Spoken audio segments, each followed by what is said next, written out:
Welcome to the Art of Being Happy, Buddha's Guide to Modern Living from Jethavanarama Buddhist Monastery, Sri Lanka.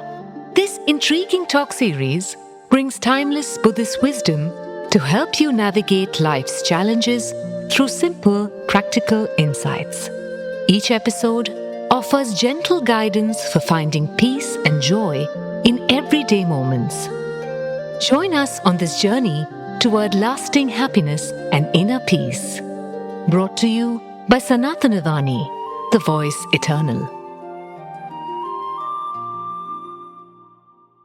I don't know whether you understand the value of your life, ladies and gentlemen. I really don't know whether you understand the value of your life. All of these things are a waste of time. Frankly, buying a car is a waste of time. All you need is to get from place A to place B, not a car. If you could teleport yourselves, that's what you should opt for, not to buy a car. I get from A to B, but I don't have a car.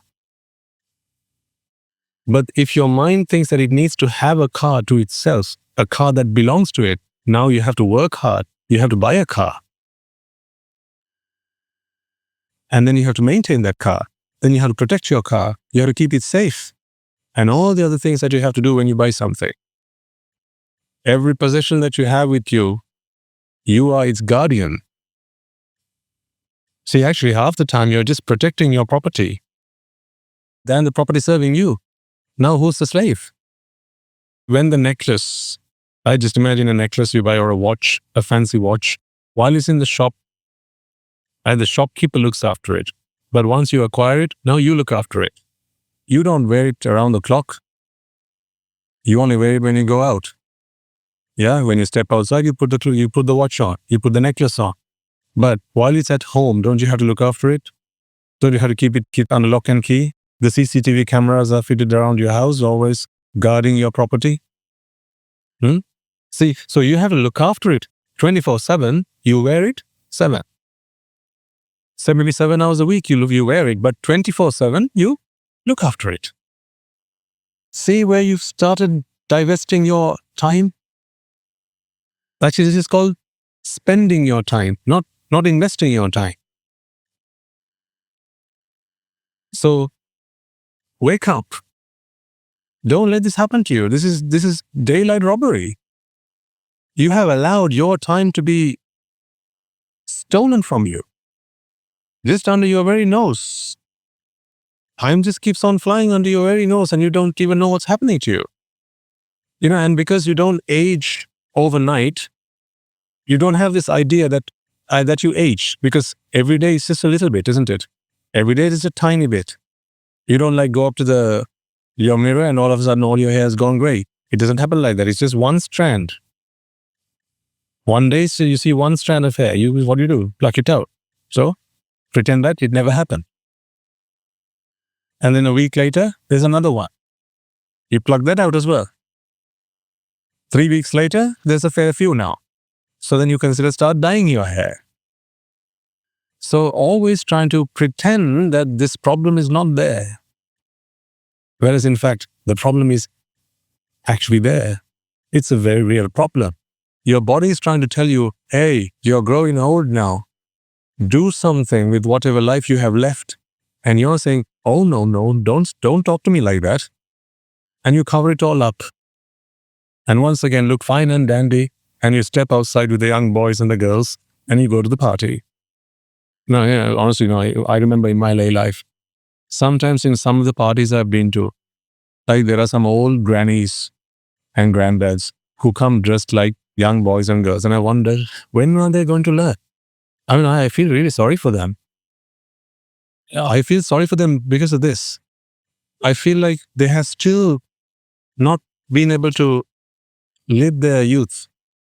They're now 65, 70, and they still want to live their youth. Meaning they still haven't discovered happiness. They're still trying to be par with the youth, and they just don't fit anyway. They don't fit. But the young people don't tell them tell that to them into their faces. But as quickly as possible, they send them off. Granddad, it's too late now. Why don't you go home? Or they give them a little bit of drink, and then they're as good as, yeah, they're fast asleep. So they just try and somehow dispose of them as quickly as possible. I really feel for them. These are people who lived for 65 years of their life and they still haven't discovered how to be happy. And so they still go to the parties. I'm not saying that it's bad or wrong for anyone to go to a party. If you want to go to a party, go to a party. That's not what I'm saying. I'm saying don't do it for happiness. A party won't make you happy. I've been there, I've done that, I wore the t-shirt. I know parties don't make you happy. If you go, how many parties have you been to by this point? If a party made you happy, how come you're here today? Why don't you just keep throwing party after party after party after party? By the time you've done the second party, you're sick of them. After that, your party is not doing a party for the next 6 months. That's your party. These are all very temporary pursuits of happiness. And that's not really happiness at all. It's just pleasure, moments of pleasure, fleeting moments of pleasure. The problem is, you are expending your valuable life, which you can never get back. And I'm not even talking about the 4 great hells. Because there'll be some among you who still don't believe in that. But put the 4 great hells to aside. People make a living hell in this life itself. Whenever your mind does something that does not help it achieve happiness, true happiness, that's a hell that the mind creates for itself. Like I said, living on the edge of life, that excitement. When you watch sport, just playing sport, I get. Watching sport, that I don't get. It makes no sense. Playing sport, yes, because there's the exercise you get out of it, right? That's useful. Watching sport, all you're doing is vexing and relieving from vexation. Vexing and relieving from vexation. That's all that's happening. And the batsman on the field and the bowlers running in with the ball. Now, depends on which side you are. If you have picked a side, then that's vexation and relief from vexation. So when the ball's up in the air, now you're on the edge of your seat. You don't even get paid for it. At least they get paid for it. That's what I'm saying. Playing sport, I get, because it's a way of life for some. It's how they make their living. And that's fine. It's for exercise. But watching sport, okay, think about this for a second. 1996, who won the World Cup? Sri Lanka did, right? Okay, what did they do for you? I'll tell you what it did for you. For about the next 2 years, you talked about it. And even to this day, that's all we talk about. Right? So we won the World Cup. Okay. So? Did they give you a free lunch out of it? Did your child get to a better school because of that? Did you somehow get a qualification of some sort? But do you remember the number of hours you sat in front of your TV watching the game? You got nothing out of it, right? Except for relief from vexation. As the balls were thrown into the batsman and the batsman was batting and people running around the field, on the edge, I remember watching it. I was there. I was there when it happened. I was watching the same game. But if you ask me today, what did I get out of it? Other than a fleeting moment of pleasure, nothing more. But that time, I cannot get back now. However, if I had invested that time in studying the Dhamma or doing some meritorious deed, do you think watching sport is meritorious? Watching sport meritorious? Of course not. That's not meritorious. Actually, what you're doing is you're expending your merit as you watch it. You're expending your merit because to be able to see itself is merit expended. Each time you see something, that's your merit consumed. Each time you hear something, your merit consumed. Your vipak is being consumed. But it doesn't give you anything out of it. You don't get anything out of it. But your merit is being consumed. You don't become wiser. You don't become smarter. Your hunger doesn't get fed. Your thirst doesn't get quenched. You don't get a house. You don't get anything. But you sit, watch TV, watch the sport for many hours at a time sometimes. Sometimes you watch the whole tournament. Right? Then you're there for weeks. What do you get out of it? Absolutely nothing. But why do you watch it though? Because someone put into your head that cricket must be watched. If your country is playing, you must watch it. That's what they put into my head. So which country do I belong to then? Where did that come from? That was also planted in my head. My mind has no nationality. It has no nationality to identify with. Were you a Sri Lankan when you were born? As in, did you know that you were Sri Lankan when you were born? Well, someone taught you that, right? And then from there on, you appreciated Sri Lanka. So when Sri Lanka played, you were happy. Why? Because someone said you were Sri Lankan. You didn't even know you were born in Sri Lanka. Just imagine you were born in Sri Lanka and someone said you were Indian. Imagine you grew up like that. Then how would it have worked out? Then you would have identified yourself as an Indian and you would have enjoyed Indian things. So who are you then? What is this identity that you have? It's basically what people have put into your minds. You are not any of them. You are just a mind looking for happiness.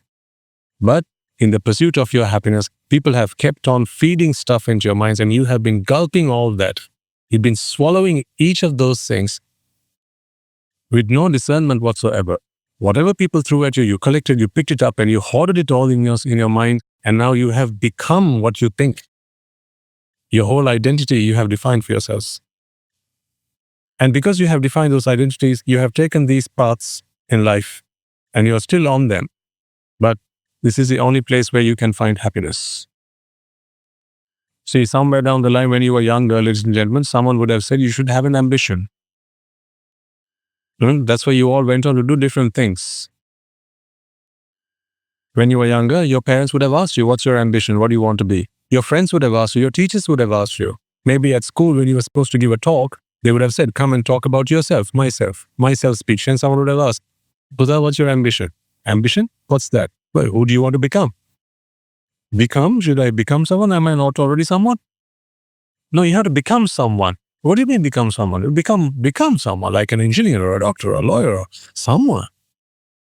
Oh, must I? Yeah. Oh, okay. What must I become? Go and talk to a few people, find out what you're interested in. It's not what you are interested in, it's what people interested you in. That's what happened. So you went around talking to people and everyone put something into your head. Your brother put something into your head, your sister put something into your head, your mother put something into your head, your friends put something into your head. And then all of a sudden, you want to become someone. And that someone was somewhere on this path. You were still here. So what did you have to do then from there on? Drive along that path, walk along that path until you somehow got to that path. And then you became. And because you were always vexing to become that, because someone planted that idea in your mind, it became an expectation in your own mind. When you achieved it, you experienced a moment of relief.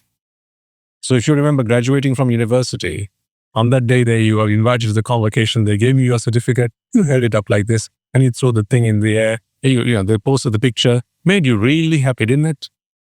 Are you still just as happy? What happened to that happiness?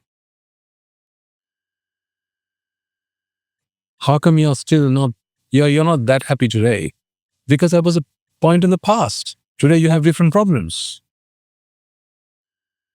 That's why that was merely a moment of pleasure. It was not happiness. See, the problem in life, ladies and gentlemen, is if you settle for pleasure rather than go for happiness, you must always keep doing things to be happy or for pleasure. You must always keep on doing things. That's why your lives are so busy. That's why lives are so hectic. Make a list of the things you have to do this week. Each and every one of those things will be an extension of something you've had to do because you thought doing that will make you happy. How about you make a list where there is nothing at all on it? Can you imagine that? Say a whole week of you doing nothing. You say, yes, Swami, no, so when can I have that? Not just a week, for the rest of your life. That you won't be happy with. There's a reason for that. Because if I propose to you a week of doing nothing, you think that's a holiday. And you'd love that. So no cooking, no cleaning, no taking the dog for a walk, no school runs, right? No doing the dishes, no doing this, there no chores, nothing, no shopping. I can just relax, put my feet up in the air and enjoy myself. A week? Yes. 2 weeks? Okay, nice. 3? How about a whole month of doing nothing? 2, 3, 4, 5. A whole year of doing nothing? You're not supposed to do anything. You're forbidden from doing things. Now it becomes a punishment. See, how can a holiday become a punishment? That's because your minds tell you that we have to do something to be happy. That's what you have been indoctrinated with, to do something to be happy. Always there has to be an endeavor before happiness will come to you. This is the way that we have learned to live life. Always put ourselves into vexation, and then that vexation is relieved at the moment you experience the object of your pursuit. It's time to change that system. For your sake, ladies and gentlemen, it's time you change that system. Don't take what people tell you at face value. Don't be that lab rat. Don't be the one who just takes everything that people throw at you. Because remember, the whole world is cooing against you. All they want is what makes them happy. The world doesn't really care much about you because there are 8 billion of people like you. Just 8 billion of you. You are very much dispensable. Before you took up your job, someone else did it, didn't they? Yes? Whether you are a teacher, doctor, trainer, lawyer, whatever, company director, before you took that job, someone else was doing that, right? So when they left, when they retired, did the position somehow become vacant and then there was no one who was able to fill that role? Sooner rather than later, you got picked and you have now taken that seat and now you're doing that job. While you're doing that job, people will make you think, your boss will make you think, your employees will make you think like you are the bee's knees. That without you, the whole company will fail. That nothing will be doable without you. You are the whole, the whole thing hangs on you and around you. That's what they will tell you because they want you to be there. They want to keep you there. But don't forget, tomorrow you get a heart attack. They take you to hospital and they declare you almost as good as dead.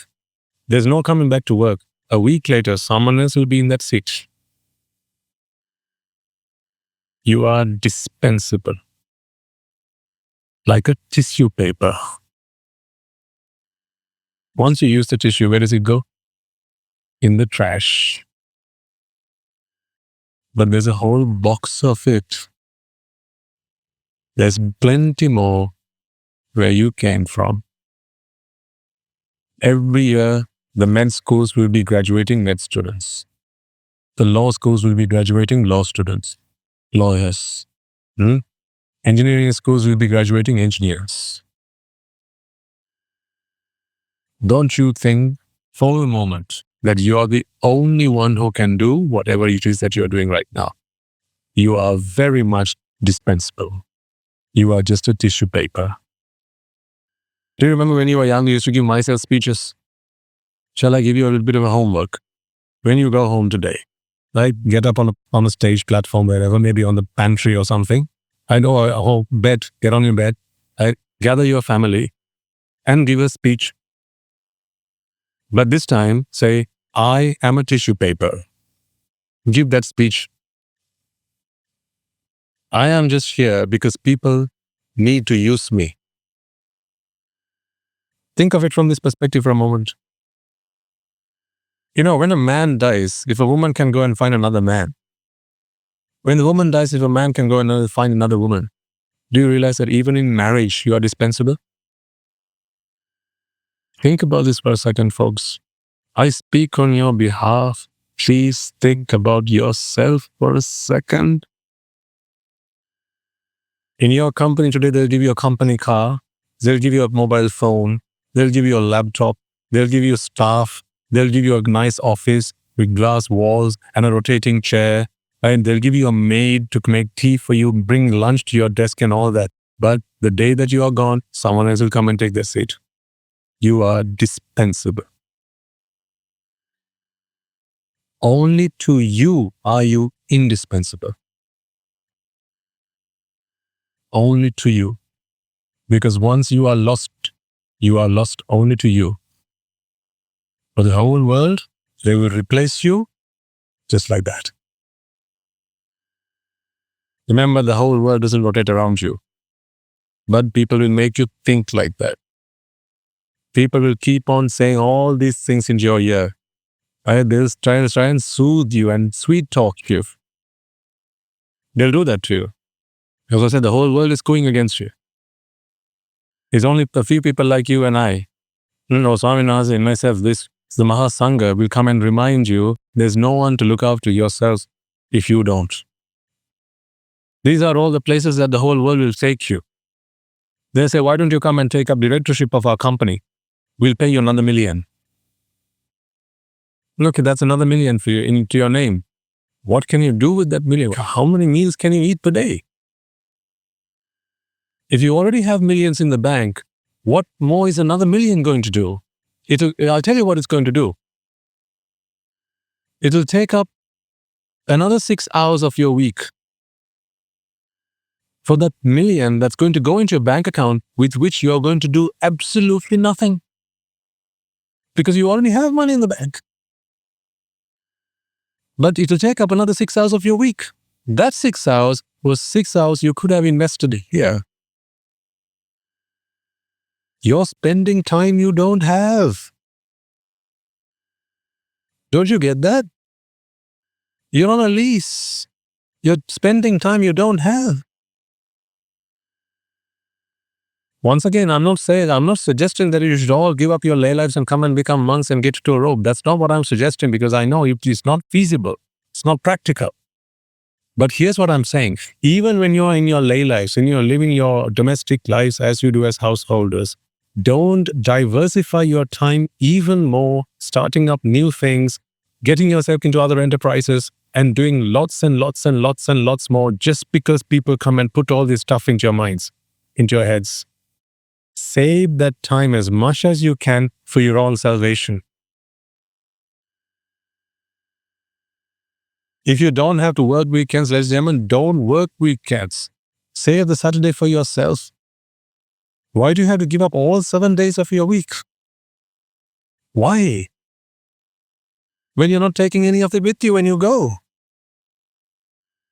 If you have enough to put a roof above your head, if you have enough to give yourself 3 square meals a day, if your children have their education and you have enough to fulfill your duties and responsibilities, then why can't you be content with that? I'm not suggesting that you shouldn't be ambitious. I'm saying you should be rightly ambitious. Like right livelihood. Your ambitions should be right. Noble ambition. Be ambitious. Ambitious towards this. If you don't fight for this, no one else will. Otherwise, it'll just become a rat race of a life, and people won't care about that. As long as you get their dirty work done, that's it. As long as you're there for the meetings, as long as you get the actions done, as long as you're there to follow up on the decisions that have been made, as long as you're there to pay the bills, as long as you're there to manage the staff, as long as you're there to tick the boxes, cross the I's and dot the T's, or the other way around. It doesn't matter to the people. Don't come tell me your boss cares about your salvation. There's only one boss who cares about your salvation. That's you. Your boss will care about how much money you can make for them at the end of the day. How many new customers they can sign up. How do I know this? Because when you're done, someone else, he or she will employ to do just that. Before you came along, someone else did that as well.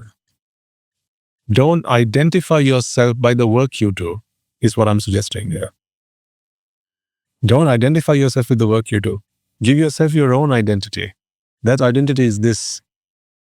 I'm working towards my salvation. That is who you are. Become that. Become a monk in your attitude. I'm a bhikkhu. A bhikkhu is someone who works towards their salvation. That is the definition of a bhikkhu. You don't have to be in a row for that. In your own lay lives, work towards that ambition. Become a bhikkhu. This can be your robe. That's fine. Doesn't have to be red. You can be in colored clothes. You can be in white, but be a bhikkhu at heart. Someone who works for their salvation.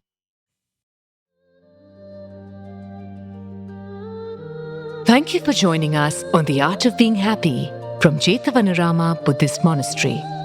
May today's wisdom bring you peace and joy in your daily life. We'd love to hear how these talks have touched your life. Share your experiences with us on +91 6361 803371. Until next time, may you find happiness in each present moment. Brought to you by Sanathana Vani, the voice eternal.